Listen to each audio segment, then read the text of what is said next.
Everyone's heard about the Brisbane property market's rapid growth, but the story goes deeper. So today we're going to be breaking down the hidden catalysts that are driving the Brisbane property market's growth story. These are the ones that people miss when they read the headlines. When people think about Brisbane property growth, they focus on the obvious things, which are all these headlines you see around me here on screen. These are auction clearance rates, median price rises, and the Olympic Games is on the horizon. To be honest with you, some of these headlines are some surface level property signals, and it goes much deeper. So if you want to build a future-proof property portfolio, let's unpack some deeper signals which lead to property growth here in Southeast Queensland. The real drivers of growth aren't always visible to the everyday Australian. These are long-term infrastructure projects, lifestyle shifts on the ground, and demand changes which people can't always see. We track these drivers here at Purpose Property to get a realistic view of where we think the market is right now and where it might be heading in the future. So let's unpack some of these key drivers that we're seeing. Catalyst number one is the underground CBD station located at Albert Street. This is Brisbane's first new CBD train station in over 120 years, and is right in the heart of the city. It will transform accessibility and open up demand to the surrounding areas. We expect flow-on benefits to Spring Hill, which has walkability to the CBD and access to this train station. It's going to benefit the CBD fringe with new commercial and residential demand corridors nearby. And the Garden Point precinct as well will be boosted by better student and office connections due to this new station opening up. Another infrastructure project to talk about is catalyst number two, which is the Adelaide Street Tunnel. Now, the Adelaide Street Tunnel is a 213-metre underground corridor for buses as well as the Brisbane Metro, which you can see a render here on screen. The idea is to slash those commute times, reduce the CBD congestion, and bring more people directly into the CBD at its core. I've experienced this myself with the old bus network, and right in the heart of the CBD, the buses tend to get very congested and clogged in peak hour. So the idea of this Adelaide Street Tunnel is to allow more free flowing of these buses in the inner city. Suburbs like Petrie Terrace, Fortitude Valley, Kangaroo Point, and the buses located along the Metro line will all benefit from the accessibility improvements and the demand allowing people to head into the Brisbane CBD. Catalyst number three is the Local Government Infrastructure Plan. Now, the LGIP maps Brisbane's next decade of investment. This includes roads, parks, green corridors, stormwater management. And this is something that you can study. This is something you can unpack to see where the demand might lie based on these future projects which are planned by the local government. For example, areas like Rochedale have new trunk roads, Bridgeman Downs has planned parklands and new arterials, and Deagon and Sandgate have resilience upgrades and are positioned for future uplift potential. So you need to look into these planning schemes because they give you the foresight of what the local councils are doing and what benefits might come to the local owner-occupiers in certain locations.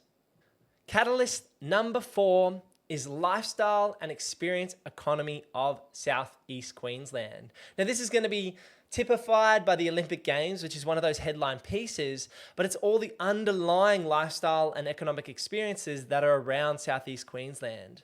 So Brisbane isn't just growing, it's becoming that lifestyle city. Billions are being poured into the market, including the cultural venues, entertainment precincts, riverside developments. Think about South Brisbane and West End. These are hubs for these things to take place. And on top of that, we've got Wollongabba, which is also located in the inner city, where they're planning on doing a redevelopment around or post the Olympic Games as well. People want to be close to these lifestyle and experience hubs. They want to go out for dinner on the weekend, on a Friday night, Saturday night, have a good time, see a show, go to an event. And so be wary of where these key lifestyle and economic experiences are going to take place. Catalyst number five is the Brisbane Metro expansion.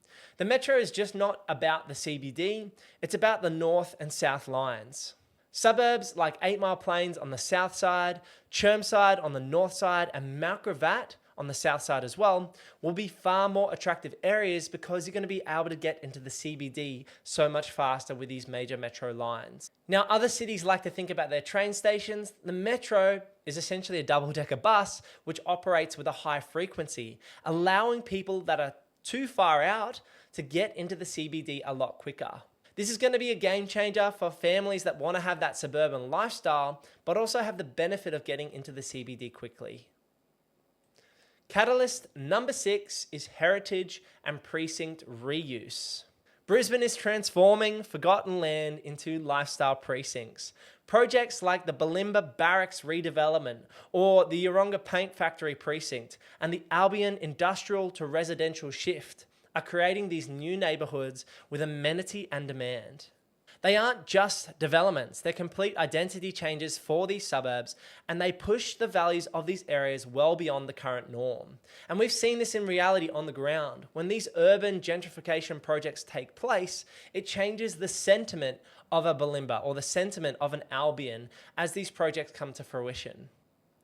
Catalyst number 7, even though we said this was a headline piece, it is that Olympic legacy. There is just so much hype around the Olympic Games, and once we get international attention, this is certainly going to play out in terms of the demand in the Brisbane market. The 2032 Olympic Games is a headline piece, but the legacy after the Games is going to be the real story in terms of long-term value. After the Games flame goes out, Brisbane will keep the infrastructure that has been put in place. The stadium upgrades in Kelvin Grove, the green precincts created around that Victoria Park precinct, the upgrades to Woolloongabba post the Games, the residential and commercial transformation of Albion, which is on the north side of the city with the Athletes Village. These upgrades, because of the Olympic Games, leave a permanent mark on Brisbane City, and they also impact the demand for these locations and suburbs. Now, what is the big lesson in all of this? It is that the media shows you headlines and medians, and we're here to show you the catalysts that are going to drive property prices here in Southeast Queensland.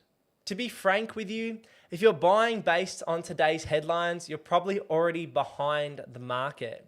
You need to be understanding these catalysts as well as many other data points to make an educated and an informed decision when you're looking to buy in the Brisbane or Southeast Queensland property market.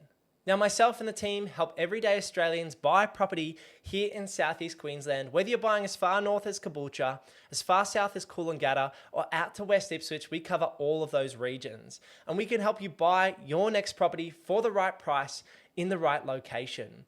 Head over to purposeproperty.com.au to book in a chat with myself.